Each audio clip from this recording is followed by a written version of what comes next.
અમેરિકામાં કસોટીના દિવસ સ્ટીમર સ્વામીજીને લઈને કોલંબો તરફ ચાલી નીકળી. સ્ટીમરમાં અનેક પ્રકારના પ્રવાસીઓ હતા. વાતાવરણ તદ્દન જુદું. થોડો સમય તો સ્વામીજી સાગરના બિલોરી કાચ જેવા નીર સામે નિરખી રહ્યા. તેમના મનમાં ભારત માતાની મૂર્તિ રમી રહી હતી.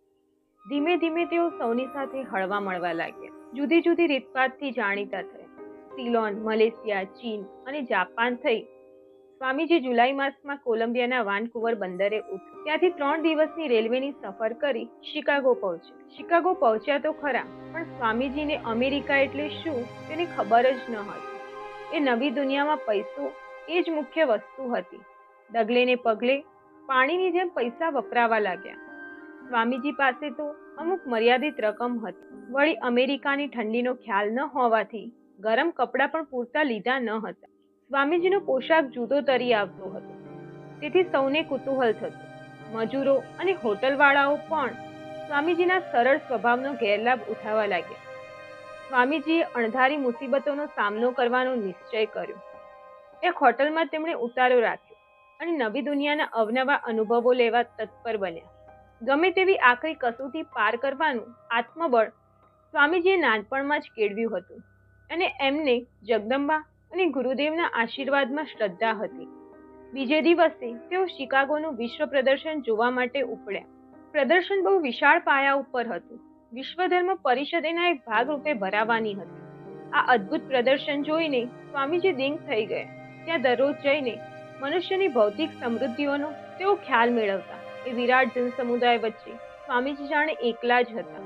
ભારતથી ઉપડતી વખતે સેવેલા ગુલાબી ખ્યાલો તો ક્યારનાય ઓગળી ગયા હતા. એમની સામે અનેક મુશ્કેલીઓ ખડી થઈ. અનેક વાર એમને થતું કે ભારત પાછો ચાલ્યો જાવ, પણ વળી પાછી આત્મશક્તિ જાગૃત થતી અને એમની ડગમગતી શ્રદ્ધા સ્થિર બની જતી. તપાસ કરતા સ્વામીજીને ખબર પડી કે પરિષદ તો સપ્ટેમ્બરના બીજા સપ્તાહમાં ભરાશે. એટલું જ નહીં, પણ ઓળખપત્રો વગર એમાં કોઈને ભાગ લેવા દેવામાં આવશે નહીં. અધૂરામાં પૂરું પ્રતિનિધિ નોંધવા માટેની તારીખ પણ ચાલી ગઈ હતી. આ સાંભળીને સ્વામીજી ખૂબ વિમાસણમાં પડ્યા. હજી જુલાઈ અડધો ગયો હતો. 2 માસ સુધી કરવું શું? નાણાં ક્યાંથી કાઢવા? અને આટલી હાડમારી ભોગવીને અમેરિકા સુધી આવ્યા, એનું શું પરિણામ? શૂન્ય આવશે? સ્વામીજીને ગુસ્સો ચડ્યો પેલા મદ્રાસી શિષ્યો ઉપર. અરે રે, પ્રતિનિધિ મોકલવા માટેની ઔપચારિક વિધિઓનું શું એ લોકોને કંઈ જ્ઞાન જ નહીં હોય?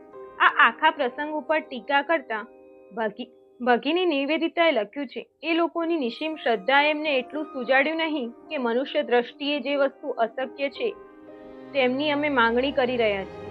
તેઓ તો એમ જ માની બેઠા કે વિવેકાનંદ ત્યાં જઈને ઊભા રહેશે એટલે એમને બધો મોકો મળી જશે.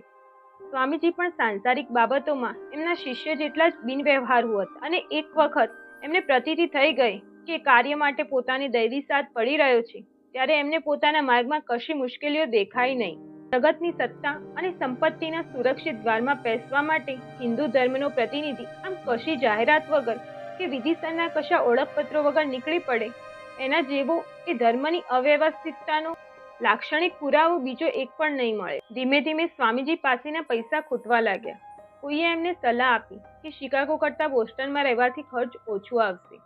વિધિની લીલા ખરેખર અક્કડ છે. સ્વામીજી જ્યારે વાનકુવરથી પ્રથમવાર શિકાગો જતા હતા ત્યારે ટ્રેનમાં એમના જ ડબ્બામાં બેસીને મુસાફરી કરતા એક આધેડ વયના બહેનનો એમને પરિચય થયો હતો. બોસ્ટન પાસેના એક ગામમાં રહેતા એ સન્નારીએ સ્વામીજીને પોતાને ત્યાં આવવાનું આમંત્રણ આપ્યું હતું. એટલે સ્વામીજી બોસ્ટન જવા ઉપડ્યા અને ત્યાં પહોંચીને બ્રિજી મેડોઝ નામના એક સુંદર મકાનમાં ઉતારો કર્યો.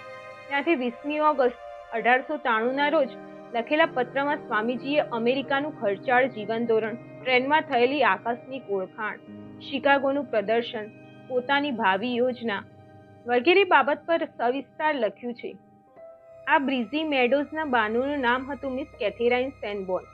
ધર્મ પરિષદ તો સપ્ટેમ્બરની 11મીથી શરૂ થઈ એટલે ઓગસ્ટની 20મીથી સપ્ટેમ્બરની 8મી સુધીના ગાળામાં સ્વામીજી આસપાસના સ્થળોમાં નાનકડા મંડળો સમક્ષ પ્રવચનો આપ્યા હતા. એ વખતના વર્તમાનપત્રોમાં એમના વિશે જે અહેવાલો છપાયા તે ઉપરથી ખબર પડે છે કે એમને શરૂમાં એ બાજુના લોકો એક હિંદના રાજા તરીકે ઓળખવા લાગ્યા હતા.